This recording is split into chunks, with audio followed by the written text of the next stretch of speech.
What's up, painting friends? How's it going? My name is Stoof. Welcome back to my painting channel. Today I'm going to paint another sugar skull painting, but in this video I'm going to show you the process from start to finish so you could recreate this painting yourself if you'd like to. Here is my sketch for what I'm going to paint today. Sorry for the quality of the sketch, just a quick little pen sketch just to give an idea of what I have in mind for this one. I just did a quick little wash of thinned down oil paint just so that I got that white off the canvas initially. Since the skull has some white sections, I wanted to make sure I covered this canvas first, just so I can tell where I still need to add some paint. To get started with this painting, I thinned down my paint with some paint thinner, and I'm just sketching out the outline of the skull very roughly just to get an idea of how much of this painting is going to be taken up by the skull, how much is going to be taken up by the flowers and the butterfly. I ended up tweaking the size of the skull, making it a little smaller, making sure everything was symmetrical on the left and right side of the skull for the most part, and then started sketching out my remaining features that will be in this painting. Alright, so my background color I just mixed. It's this nice color here.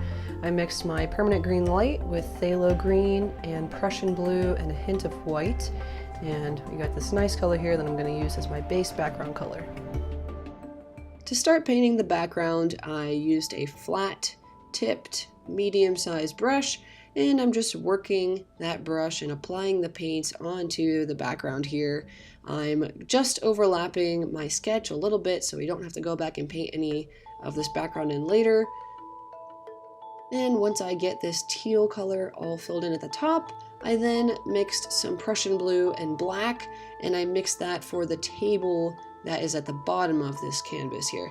So I wanted to have the skull sitting on a table. I didn't want it floating in space, so therefore I separated my two background colors, and I used more of a blue, dark blue for the table, just to give us a separation of the planes so we can see that the skull is on a horizontal surface and then we have a vertical surface behind us. Once I finished the base layer of those background colors, I next started to fill in a base layer of paint for the skull. And for the skull, I mixed flesh tint with white and a hint of black just to give us an off-white, more cooled down version of white. We didn't want to use pure titanium white to start off with the skull because that's our brightest color. So if we do want to add some highlights later, which I do, we just use pure white for those highlights. But to start, we're dulling that white down and toning it down a bit and mixing in that flesh tint and a little hint of black. And the background color is still wet here, so I'm just very carefully taking that brush and going right up to the edge and making sure I'm not leaving any space between the background color and the skull. A hint of that background color does end up bleeding in with my skull color, and I end up just letting that dry before applying the next layer of paint.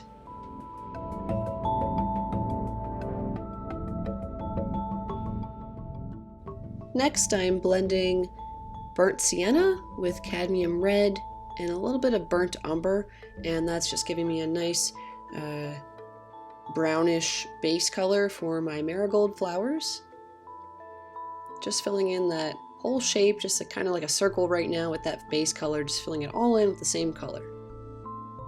After filling the whole canvas with a base layer of paint, not adding any highlights or shadows yet, I then went back real quick and I just added a little more blue and black around the edges of that teal color just to bring the focus in a little more on that skull.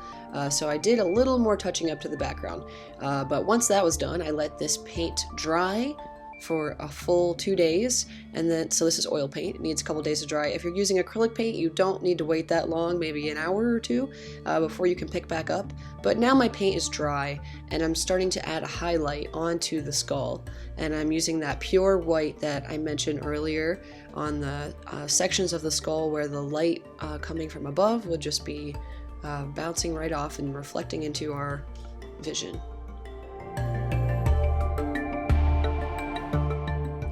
Next, I'm starting to add a design onto the skull. The white paint is still wet, so my purple, this is a magenta color, is just blending a little bit with that white and making it a little bit lighter. And then I'm adding a little bit of yellow for the center of this flower, which I do cool down later. I didn't put a lot of white right around the eyes as a highlight, so this area is still pretty dry. So I'm using a cadmium yellow medium and just adding these little dabs of paint around the eye to give a nice little flower petal design around both of the eye holes.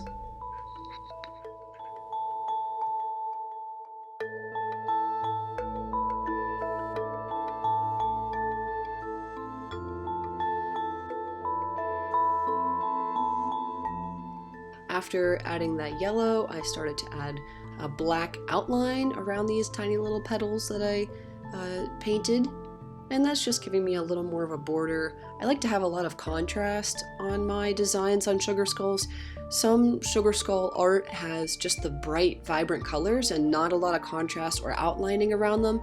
So do whatever style you like the most. If you want to just paint the whole skull with these bright, vibrant colors first and then see how it looks, you could just keep it that way. Or if you want to add some outlining with darker colors, you're welcome to do that as well. Now here I'm working on the hole in the eye. So this is a hole going back into, the head there. So it's not just a flat shape. I want to make it look a little more three-dimensional. So I added a little bit of brown and purple in the bottom round part of the inner eye hole, just so that we can make it seem like a little bit of light is still reaching inside there and it's going back into the depths. So I'm trying to give this a little bit of dimension here. I don't want it to look just like a flat sugar skull. I want it to look like it has a little bit of dimension. And I'm also working on adding some shadows onto the skull as well to further boost that three-dimensional look.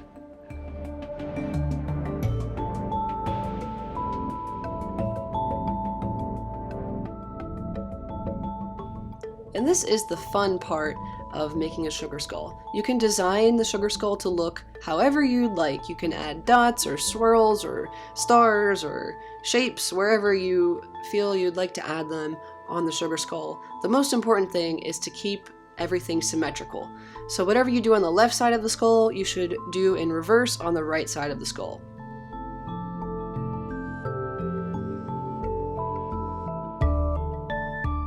To make these intricate, detailed designs, I'm thinning down my oil paint with citrus solvents, and I've linked that in the description below if you'd like to grab some for yourself.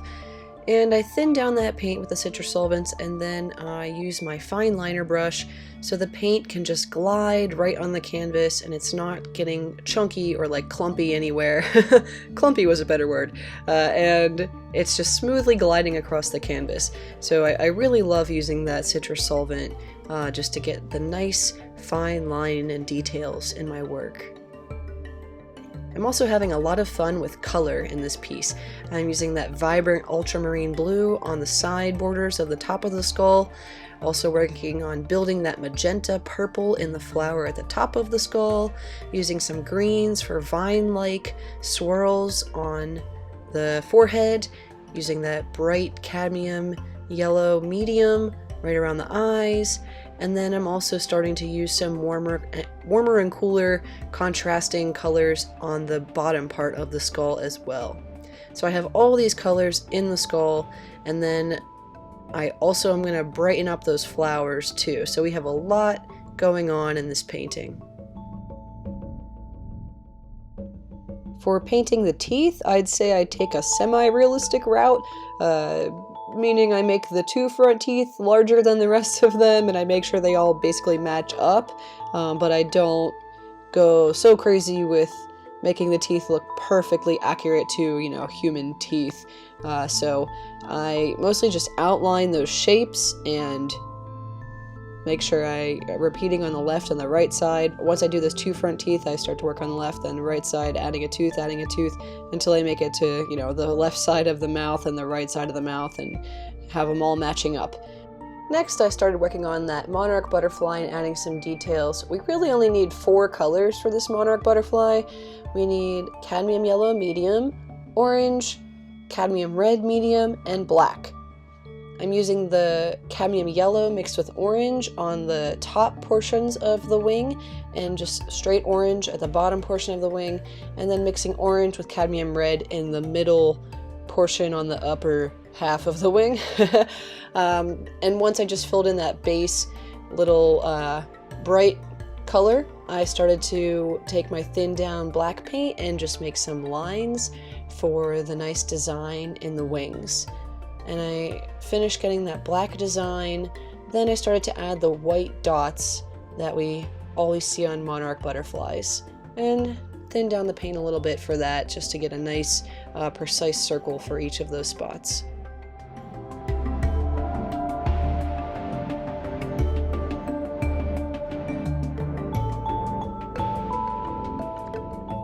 The marigold flowers are pretty easy to paint. You just start in the center with a little circle, and then you make little squares, basically like little square trapezoid things, coming out and around that circle and getting larger and larger as they continue to wrap around that circle. And you already have your base circle, so you know about how large you want the total flower to be, and that's about it. So once you sketch out that shape for the marigolds and make the circles with the little trapezoids around the circles to show each individual petal, the next step is just to fill that in with your brighter colors. I started out with cadmium yellow medium. The marigolds are a little brighter in the center and a little darker on the borders, like on the outer parts of the flower.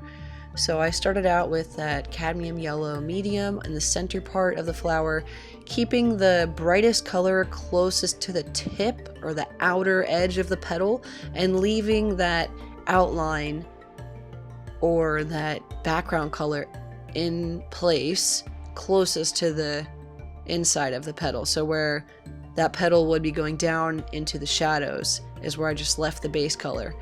And then I started building on that and adding more orange and letting it kind of blend into the little background colors, and just repeated that for every petal on the flower. And once I got that done, I eventually went back in and added my signature level of contrast, where I basically outline with that dark brownish red color to really make that flower pop again.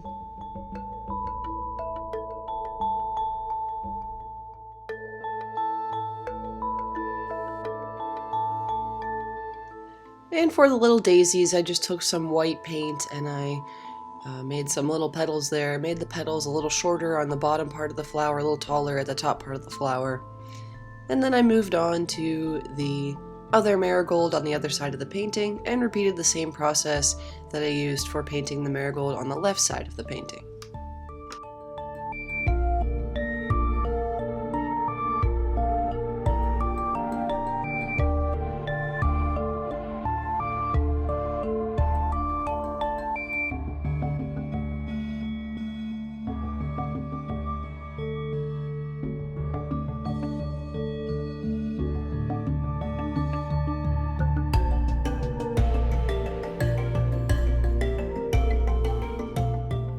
And next I added some finishing touches to the details on the skull. Anywhere there was a lot of white space, or I felt that there wasn't a good amount of balance between color contrast or shape, I went and added some more detail. So here I'm just adding a little bit more color to the bottom. I end up adding a little more white onto the teeth and fixing the outline a little bit just to clean those lines up. Adding a little bit of a gum color for the gum above your teeth, even though a skull would not have this. It could have been any color, but the color that I chose made it look like a natural gum, I think. And then I just wrapped it up by just adding those tiny little details just to finish the skull.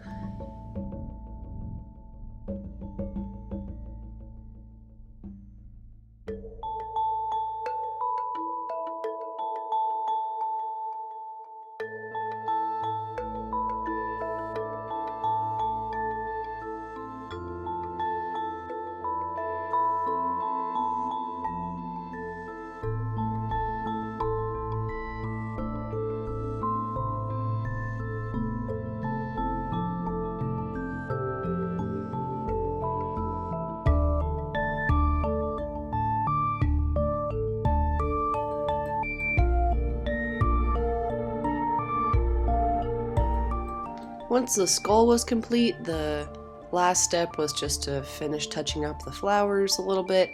So I added that last layer of contrast with my liner brush and made some nice little outlines along the petals of the little daisies in the front, and further boosted that contrast between the shadows and the highlights on the marigolds. Also did a little bit of contrast boosting on the leaves.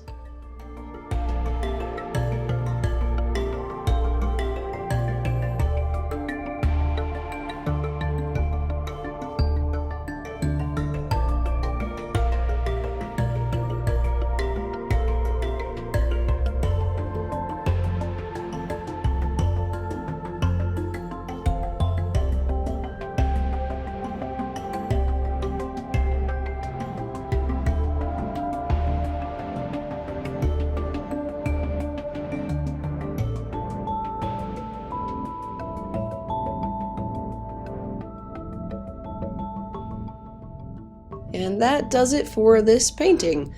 Thanks for watching. I hope you guys enjoyed watching the process to create a sugar skull. You're welcome to add any type of design and color you like to these sugar skulls, but they're definitely meant to be nice and vibrant and full of color and design.